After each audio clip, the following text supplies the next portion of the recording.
आज यहां दो महत्वपूर्ण कार्यक्रम है। एक तो ट्रिपल आईटी का नए भवन का शिलान्यास और दूसरा आईसीटी एकेडमी की शुरुआत। हम सुनते आए हैं कि 21वीं सदी हिंदुस्तान की सदी है, लेकिन 21वीं सदी हिंदुस्तान की सदी है, इसका कारण क्या है? तो पूरा विश्व ये मानता है कि 21वीं सदी ये ज्ञान की सदी है, इंफॉर्मेशन की सदी है, और इसलिए जो इंफॉर्मेशन नॉलेज उस क्षेत्र में अगुवाई करेगा वह दुनिया की अगुवाई करेगा, वो लीडरशिप करेगा। और दूसरा महत्वपूर्ण कारण है, आज भारत विश्व का सबसे युवा देश है। 65% जनसंख्या इस देश में 35 साल से कम उम्र की है, 35 से भी नीचे है। जिस देश में सदियों से एक परंपरा रही है, जब जब मानव जात ज्ञान युग से गुजरी है, हमेशा हमेशा भारत ने नेतृत्व किया है। और अगर 21वीं सदी में डेमोग्राफिक डिविडेंड ये अगर हमारी ताकत है, इतनी बड़ी संख्या में जिस देश के पास नौजवान हो तो उसके सपने भी जवान होते हैं, और जवान सपनों में समर्पण का भाव भी होता है, ऊर्जा भी होती है। भारत इस परिस्थिति का फायदा कैसे उठाए? इस अवसर को भारत किस प्रकार से दुनिया के विश्व के पटल पर एक शक्ति के रूप में उभर सके, ये अवसर भी है, चुनौती भी है। और जिंदगी बिना चुनौतियों को कभी सफल नहीं होती है। जो चुनौतियों को पार करता है वही अवसर को पाता है, और वही अवसर को सिद्धि में परिवर्तित कर सकता है। आज पूरे विश्व में जितने भी मानकों पर दुनिया की चर्चा होती है, चाहे वर्ल्ड बैंक का रिपोर्ट देख लीजिए, आईएमएफ का रिपोर्ट देख लीजिए, credit rating agency global level की कुछ कहें, एक बात साफ साफ उभर करके आती है, और सर्वदूर से एक ही प्रकार से आती है, और वो ये कि आज बड़े देशों की सबसे तेज गति से आगे बढ़ने वाली कोई इकोनॉमी है तो वो इकोनॉमी का नाम है हिंदुस्तान। आए दिन खबरें आती हैं कि दुनिया में ये हो रहा है, वो हो रहा है। पूरे विश्व में आर्थिक मंदी का माहौल है, विश्व आर्थिक संकट में घिरा हुआ है। ऐसे संकट के काल में एक अकेला हिंदुस्तान अपने पैरों पर स्थिर खड़ा है और तेज गति से आगे भी बढ़ रहा है। और ये भी विश्व मानता है कि आने वाले दिनों में भारत इससे भी अधिक गति से आगे बढ़ने वाला है। ये जो अवसर आया है, इस अवसर का अगर फायदा उठाना है तो हमें हमारी युवा शक्ति पर ध्यान केंद्रित करना होगा। और इसलिए सरकार ने जिन बातों पर ध्यान दिया है वे बिखरी हुई चीजें नहीं है। सरकार में है, कुछ करना पड़ता है, चलो कुछ करते रहें, ऐसा भी नहीं है। एक के बाद एक कदम एक दूसरे के साथ जुड़े हुए हैं, इंटरलिंक है।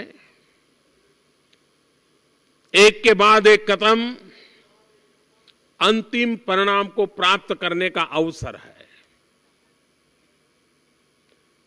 पहली बार इस देश में स्किल डेवलपमेंट एक अलग डिपार्टमेंट बनाया गया। पहले क्या था, हर डिपार्टमेंट अपने अपने तरीके से स्किल डेवलपमेंट का काम करता था। लेकिन जब इतने बड़े डिपार्टमेंट के एक कोने में स्किल डिपार्टमेंट चलता है तो उसके पर फोकस नहीं रहता था। चीजें चलती थी, कागज पे सब दिखता था, लेकिन धरती पर नजर नहीं आता था। हमने अलग स्किल डेवलपमेंट डिपार्टमेंट बनाया और पूरे देश में 21वीं सदी के अनुकूल किस प्रकार का मैन पावर तैयार करना चाहिए, किस प्रकार का ह्यूमन रिसोर्स डेवलपमेंट करना चाहिए, और न सिर्फ हिंदुस्तान, वैश्विक संदर्भ में, ग्लोबल पर्सपेक्टिव में।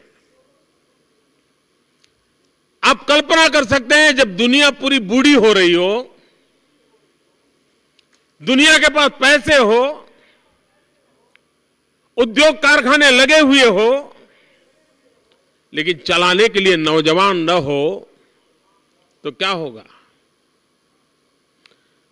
पूरी विश्व को 2030 के बाद बहुत बड़ी मात्रा में ह्यूमन रिसोर्स की आवश्यकता पड़ने वाली है। ग्लोबली मैन पावर पहुंचाने का काम अगर कोई कर सकता है, हिंदुस्तान कर सकता है। दुनिया के हर कोने में भारत का नौजवान जाकर के उस देश के जीवन में बहुत बड़ा योगदान कर सकता है। वो दिन दूर नहीं है जब पूरे ग्लोबल रिक्वायरमेंट को अगर ध्यान में रखें, तो आज से हमारा प्रयास है कि हिंदुस्तान में वो ह्यूमन रिसोर्स डेवलपमेंट हो, वो मैन पावर तैयार हो, जो आने वाले दिनों में ग्लोबल रिक्वायरमेंट को पूरी कर पाए। दूसरी तरफ भारत सिर्फ सेवादार बना रहे क्या? तो ये बात तो हमें मंजूर नहीं है। और इसलिए हमारे देश में हमने मेक इन इंडिया का अभियान चलाया है। आज देश पेट्रोलियम पैदावार के बाद सबसे ज्यादा इंपोर्ट, जो पहली 3-4 चीजें हैं देश में जिसमें हमारा सबसे ज्यादा धन विदेश में जाता है, उसमें एक है इलेक्ट्रॉनिक गुड्स का इंपोर्ट। चाहे लैपटॉप हो, चाहे मोबाइल फोन हो, चाहे इलेक्ट्रॉनिक मेडिकल डिवाइसेस हो। अब जिस देश में ऐसी बढ़िया आईआईटी हो, जिस गुवाहाटी के आईआईटी के, जो गुवाहाटी यहां के आईआईटी के कारण पहचाना जाता है, यहां के आईआईटी ने गुवाहाटी को एक नई पहचान दी है। लेकिन उस देश में इलेक्ट्रॉनिक गुड भी हमें इंपोर्ट करना पड़े, ये अच्छी बात है क्या? थर्मोमीटर भी बाहर से लाना? बीपी कम हुआ नहीं हुआ, ठीक हुआ नहीं हुआ, वो भी फॉरेन का इंस्ट्रूमेंट तय करेगा क्या? दोस्तों, ये चीज बदलनी है। मैं आज आपके बीच आया हूं चुनौती लेकर के। कम से कम इलेक्ट्रॉनिक गुड्स ये तो हम बना सकते हैं ऐसा नहीं, हम दुनिया को दे सकते हैं। इस देश के पास टैलेंट की कमी नहीं है, इरादों की भी कमी नहीं है। हर नौजवान के पास कुछ न कुछ करने का इरादा है। तो क्यों न हम हमारे देश की इस रिक्वायरमेंट को ध्यान में रखते हैं मेक इन इंडिया की बात को आगे बढ़ाएं। और दुनिया ने भारत के लोगों का लोहा माना है। आज सिलिकॉन वैली में जाइए, एड्रेस तो यूएसए का है, लेकिन चेहरा हिंदुस्तानी है। हर तीसरी चौथी कंपनी का सीईओ हिंदुस्तानी है। 50%, 60% काम करने वाले नौजवान हिंदुस्तानी है। इस देश के पास टैलेंट भी है। भारत ने मार्स मिशन किया, ऑर्बिट में हम पहुंचे। दुनिया में हम पहले देश हैं जो मार्स ऑर्बिट मिशन में पहले ही ट्रायल में सफल हो गए। दुनिया के और देशों ने सफलता 20-20, 25-25 बार ट्रायल करने के बाद मिली। भारत को पहली बार मिल गई। और खर्चा कितना? आप गुवाहाटी में 1 किलोमीटर ऑटो रिक्शा में जाएं तो 10 रुपया लगता होगा। हम मार्स मिशन में सिर्फ 7 रुपया किलोमीटर पर गए। हॉलीवुड की फिल्म का जो खर्चा होता है उससे कम खर्चे में हम मार्स मिशन पर पहुंचे। ये कैसे संभव हुआ? हमारे नौजवानों की टैलेंट के कारण, तजुर्बे के कारण, कुछ कर गुजरने के इरादे के कारण। जिस देश के पास ये सामर्थ्य हो तो वो देश का प्रधानमंत्री मेक इन इंडिया का सपना क्यों न देखे। हमारा दूसरा क्षेत्र है डिफेंस। क्या भारत अपनी सुरक्षा के लिए आजादी के 70 साल के बाद भी औरों पर डिपेंडेंट रहे? अश्रु गैस जो है ना, अश्रु गैस, रोने के लिए भी टीयर गैस, वो भी बाहर से लाना पड़ता है। यह स्थिति बदलनी है दोस्तों। हम हमारी रक्षा के लिए जो आवश्यकता है वो तो हम बनाएं, इतना ही नहीं दुनिया को हम सप्लाई भी करें, यह ताकत हमारी होनी चाहिए। हम मोबाइल के बिना जी नहीं सकते हैं। और आप में से कई लोग हैं मेरे से जुड़े हुए हैं फेसबुक पर, ट्विटर पर।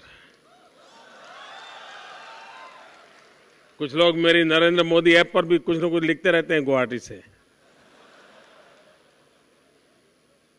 लेकिन मोबाइल फोन बाहर से लाना पड़ता है। और इसलिए दोस्तों, हमारे जो आईआईटीज हैं, हमारी ट्रिपल आईटीज हैं, हमारी टेक्निकल इंस्टीट्यूशंस हैं, वहां मेक इन इंडिया का मुझे माहौल क्रिएट करना है। अभी से विद्यार्थी के मन में विचार होना चाहिए कि मैं शस्त्रास्त्रों की दुनिया में भारत को यह अमानत दूंगा ताकि दुनिया हमें कुछ न कर पाए। हम आईसीटी के क्षेत्र में जा रहे हैं। आईसीटी, हम व्यापार धंधे के लिए नए नए सॉफ्टवेयर बनाने की ताकत तो क्रिएट कर लें, लेकिन दुनिया के सामने सबसे बड़ी चुनौती, और सारी दुनिया के सामने है, और वो चुनौती है साइबर सिक्योरिटी की। हर कोई परेशान है, कहीं कोई हाईजैक तो नहीं कर लेगा, मेरी पूरी फाइल चली तो नहीं जाएगी, मैं रिसर्च कर रहा हूं कोई उठा तो नहीं ले जाएगा, दुनिया को कोई ठप तो नहीं कर देगा। हवाई जहाज उड़ता होगा और साइबर अटैक करके उसको वहीं रोक दिया जा सकता है और फिर वो नीचे ही आएगा। ये संकट है, दुनिया डरी हुई है। टेक्नोलॉजी ने जहां जहां पर हमको पहुंचाया है तो उसके साथ हमारे सामने चुनौतियां भी आई हैं। क्या हमारे विद्यार्थी, हमारे नौजवान विश्व को साइबर सिक्योरिटी देने के लिए नेतृत्व नहीं कर सकते क्या? अगर दुनिया में किसी को भी साइबर सिक्योरिटी की जरूरत होगी, भारत के नौजवान पर उसको भरोसा करना पड़ेगा, तब जाकर के उसको ये काम होगा। ये नहीं कर सकते क्या?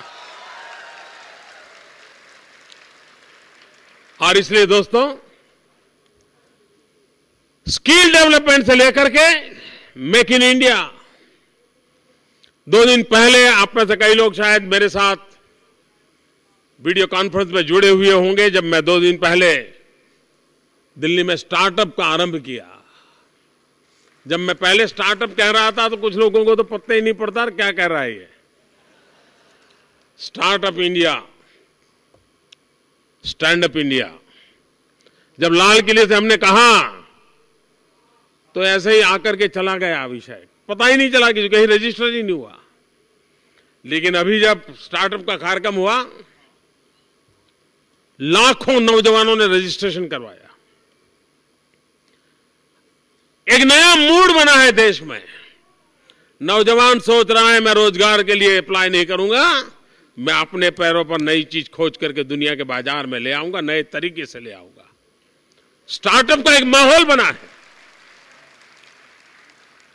वर्तमान में जो नई पीढ़ी है वो जॉब सीकर नहीं बनना चाहती है, वो जॉब क्रिएटर बनना चाहती है। और सरकार startup India, stand up India के भरोसे उसे बल देना चाहती है।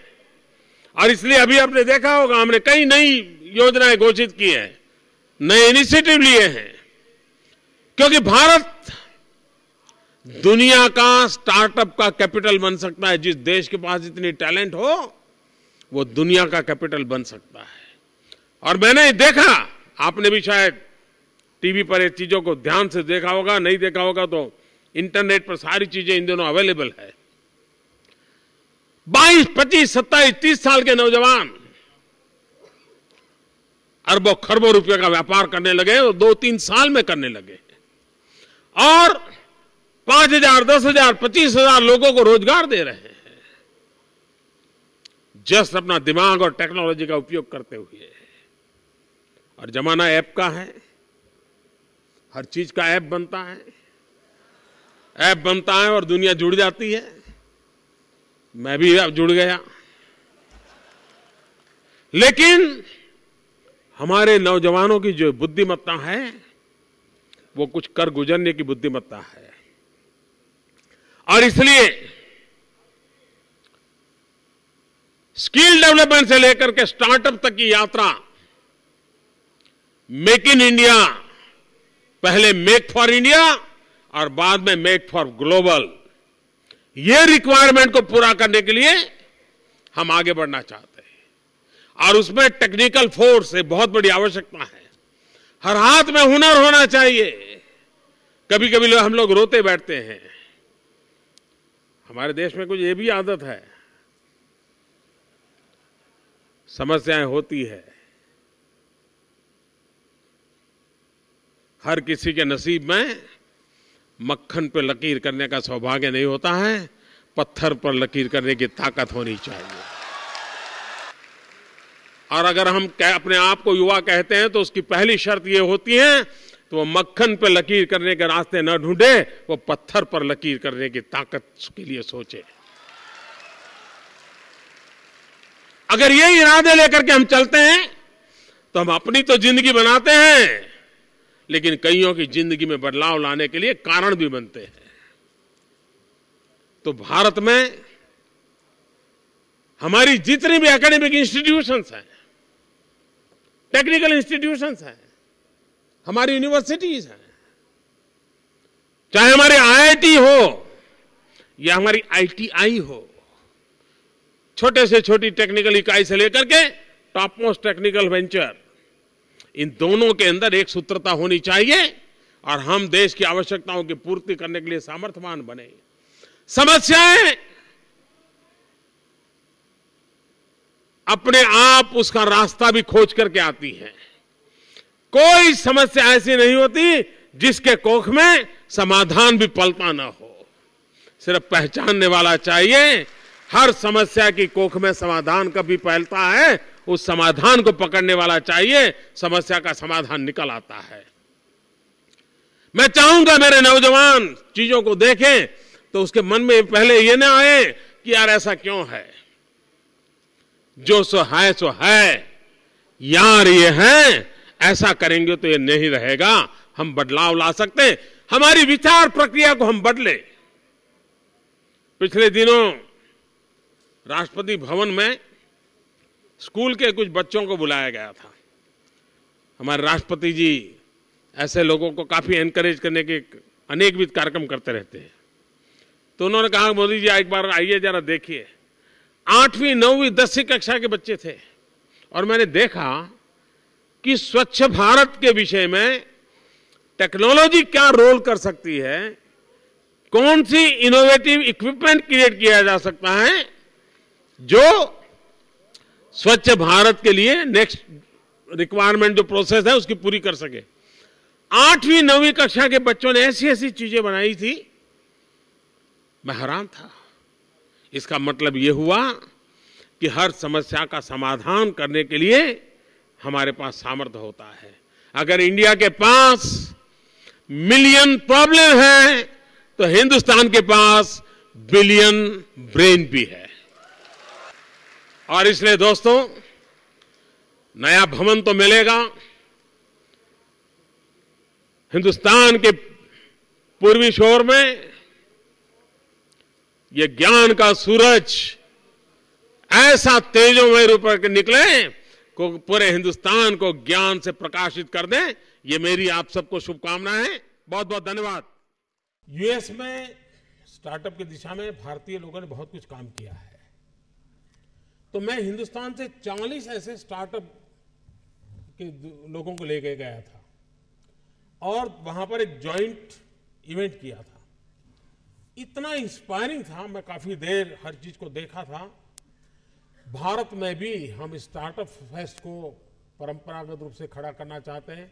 सरकार उसमें जितना भी मदद कर सकती है वो करेगी, ताकि हमारे